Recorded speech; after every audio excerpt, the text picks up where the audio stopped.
Welcome along. Today we're doing a deep dive into, well, a really interesting and maybe slightly confusing story from 2 Chronicles, chapter 25. Hmm. We're looking at King Amaziah of Judah. That's right. And Amaziah's reign, it's quite the case study in faith and obedience, or maybe the lack of it sometimes. Yeah.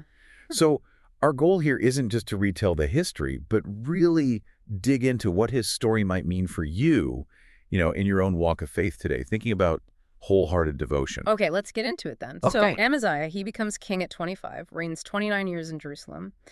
But the first thing the text says is kind of striking. Yeah. It says he did that which was right in the sight of the Lord, but not with a perfect heart. What's that really telling us? It feels like, doing the right things, Yeah. but maybe not for the right reasons. Exactly.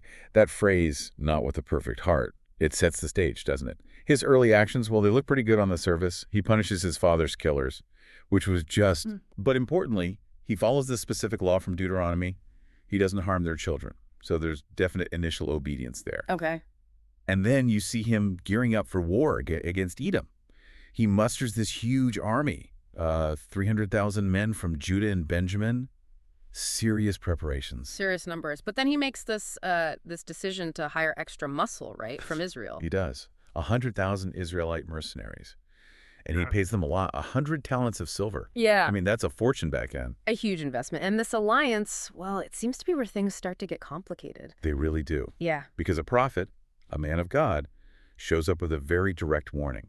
Basically, don't team up with Israel. The Lord isn't with them. Imagine hearing that after you've paid out all that silver. You can almost feel Amaziah's reaction, can't you? His question is so practical, so human.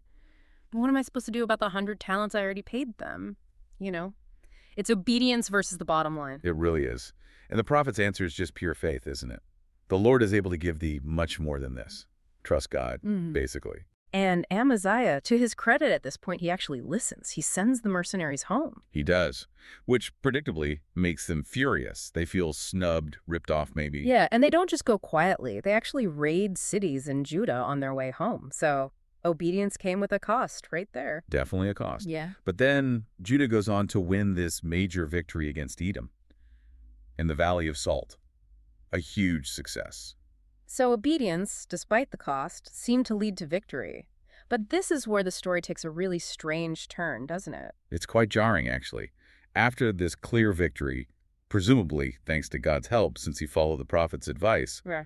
what does Amaziah do? It's unbelievable. He brings back the idols of Edom, the gods of the people he just conquered, and starts worshiping them. Why? I mean, that's the big question. Why would you worship the gods who couldn't even save their own people from you? It just doesn't track logically. It doesn't. It suggests maybe that earlier obedience wasn't rooted in deep faith. Perhaps, maybe it was just transactional. But whatever the reason, God certainly notices. Yeah, you'd expect that.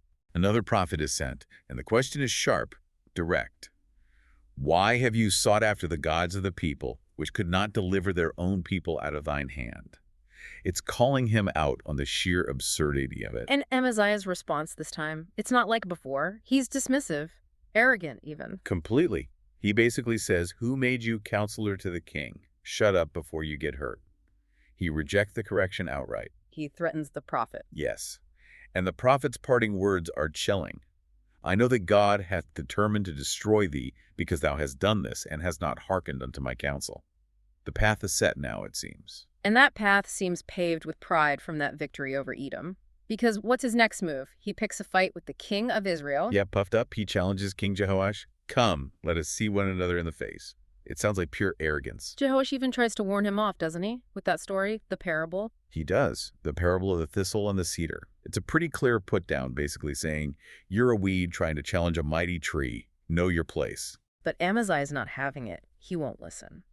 And the text gives us this insight. It says his refusal came of God as a way to deliver Judah into enemy hands. Because they'd sought the gods of Edom. It all links back to that idolatry, that rejection of God's counsel. Exactly. The consequences are catching up. The battle that follows at Beth Shemesh, it's a total rout for Judah. Just disaster. They flee. Amaziah himself is captured. Jerusalem's defenses are broken down, the temple is plundered, the palace treasury too, hostages are taken. It's a complete humiliation. A stark contrast to the victory over Edom. So he actually survives this. He lives for another 15 years after the king of Israel dies. He does, but his authority, His standing, it must have been shattered. Yeah. And eventually it catches up to him. We read about a conspiracy against him in Jerusalem. Right, a conspiracy. The text links it directly after the time that Amaziah did turn away from following the Lord. His unfaithfulness led to his downfall. He tries to escape, flees to Lachish, but they hunt him down and assassinate him there. A pretty ignominious end. It really is. Buried. But his legacy is complicated, to say the least. So, pulling back from the story itself, what are the big takeaways for us, listening today? That right, but not with a perfect heart thing really stands out. It absolutely does. Yeah. It forces you to look inward, doesn't it? It's a challenge to check your own motives. Are the good things you do flowing from a genuine love for God, or is it habit or reputation or something else? That half-hearted obedience, it's shown to be insufficient. Yeah, that really hits home. And also the point about obedience sometimes requiring sacrifice. When he sent those mercenaries home, that cost him financially, and then with those raids. Right. Following God isn't always the easy path, is it? It often requires trusting him, even when it seems like we're losing out in worldly terms. Trusting he can give much more, like the prophet said. That's a crucial lesson. But then there's the flip side, isn't there? The danger that comes after success.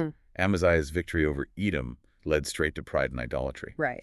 Don't idolize your victories. Exactly. It's so easy, isn't it, after a win, big or small, to start thinking, wow, I did that, and forget where the strength or blessing came from. It's a warning against pride and misplaced worship, relying on ourselves instead of God. And the warnings he ignored, he got multiple chances, multiple prophets calling him back, and he just shut them down. It really speaks to the importance of actually listening, paying attention to how God might be trying to correct us, maybe through scripture, maybe wise advice from others, maybe just circumstances. Rejecting that counsel like he did has serious consequences. It really does. It highlights the need for humility, for a heart that's willing to be corrected. And ultimately, his whole life story is a reminder to finish strong. Oh, yeah. Good point. He started okay, showed some obedience, but he didn't persevere. Faith isn't just about a good start. It's about endurance, consistency, staying devoted through the whole journey. His later choices just completely overshadowed any earlier good. So wrapping this up, Amaziah's reign is just packed with lessons. The need for a whole heart, not just outward actions. The dangers of pride after we succeed at something. The fact that real obedience might cost us. And definitely the importance of listening when God tries to get our attention. Absolutely. These aren't just ancient history lessons. They're deeply relevant for encouraging us towards genuine obedience and hopefully strengthening our own faith today. It really makes you think. So here's something for you to reflect on. Thinking about Amaziah's turn after his victory, where in your life might success, even small successes, be subtly tempting you to rely more on yourself than on God?